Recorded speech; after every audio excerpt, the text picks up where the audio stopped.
Nobel Marikkaran, good evening.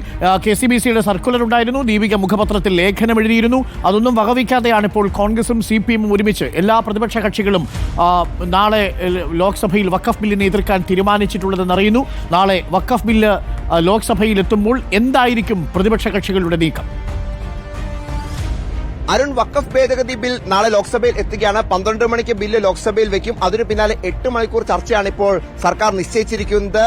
വലിയ തരത്തിൽ തന്നെ സർക്കാർ ആത്മവിശ്വാസത്തിലാണ് എന്ന് അറിയാൻ കഴിയുന്നു. അവർക്ക് കൃത്യമായ ഭൂരിപക്ഷമുണ്ട്. അതുകൊണ്ട് ലോക്സഭയിൽ ബിൽ പാസ്സാക്കാൻ കഴിയുമെന്ന ആത്മവിശ്വാസം സർക്കാർ വൃത്തങ്ങൾ പങ്കുവയ്ക്കുകയും ചെയ്യുന്നു. JDU, TDP അടക്കമുള്ള പാർട്ടികൾക്ക് ഇതിൽ മറ്റൊരു അഭിപ്രായത്തിലേക്ക് പോകാൻ സാധ്യതയില്ല എന്ന വിവരമാണ് അവിടുന്ന് പുറത്തേക്ക് വരുന്നത്. അതേസമയം പ്രതിപക്ഷമാകട്ടെ ശക്തമായി ബില്ലിനെ എതിർക്കാനുള്ള തീരുമാനത്തിലേക്ക് ഇപ്പോൾ എത്തിയിരിക്കുന്നു. രൂക്ഷമായ ഭാഷയിൽ തന്നെ ബില്ല് എതിർക്കണം എന്ന നിലപാടാണ് അവർ പങ്കുവയ്ക്കുന്നത്. KCBCയും അതോടൊപ്പം തന്നെ CBCയും ഒക്കെ ഈ ബില്ലിനെ അനുകൂലിക്കണം എന്ന നിലപാടെടുത്തത് കേരളത്തിലടക്കം കോൺഗ്രസിന്റെ ചരിത്രത്തിൽ പ്രതിസന്ധിയിൽ ആക്കിയിരുന്നു. പക്ഷേ അതൊന്നും അർത്ഥമില്ല. ശക്തമായി തന്നെ ബില്ലിനെ എതിർക്കുക എന്നാണ് ഇതിൽ ഇപ്പോൾ കോൺഗ്രസ് ലക്ഷ്യം വെക്കുന്നത്. അതിന് പ്രതിപക്ഷ പാർട്ടി നേതാക്കളുടെ യോഗത്തിൽ കോൺഗ്രസ് അറിയിക്കുകയും ചെയ്തു. മൊത്തം 36 പ്രതിപക്ഷ പാർട്ടി നേതാക്കളാണ് ഈ യോഗത്തിൽ പങ്കെടുത്തത്. അതേസമയം കേരള കോൺഗ്രസ് ഇന്നത്തെ പ്രതിപക്ഷ പാർട്ടി നേതാക്കളുടെ യോഗത്തിൽ ആശങ്ക പങ്കുവച്ചു. കാരണം ബില്ലിനെ എതിർക്കുന്നത് മറ്റു തരത്തിൽ തിരിച്ചടിയാകുമോ എന്ന ആശങ്ക അവർക്കുണ്ട്. ഫ്രാൻസിസ് ജോർജും ജോസ് കെ മാണിയും ആ ആശങ്ക അറിയിച്ചു എന്നാണ് അറിയാൻ കഴിയുന്നത്.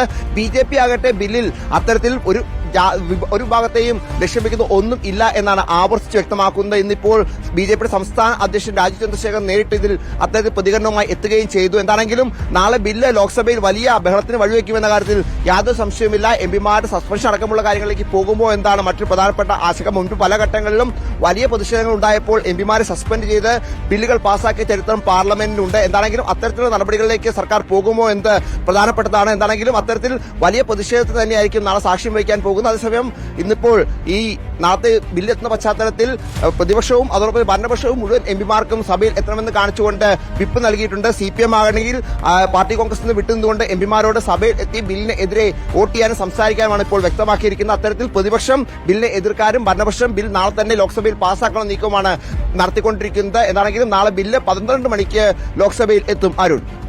ഓക്കെ, നോബൽ മാരിക്കാരനാണ് വിവരങ്ങൾ നൽകിയത്. നാളെ ലോക്സഭയിൽ വഖഫ് ബില്ലെത്തും. വഖഫ് ബിൽ അവതരിപ്പിക്കുമ്പോൾ പ്രതിപക്ഷ കക്ഷികൾ ഇന്ത്യ സഖ്യം ഒന്നടങ്കം ബില്ലിനെ എതിർക്കുകയും ചെയ്യും.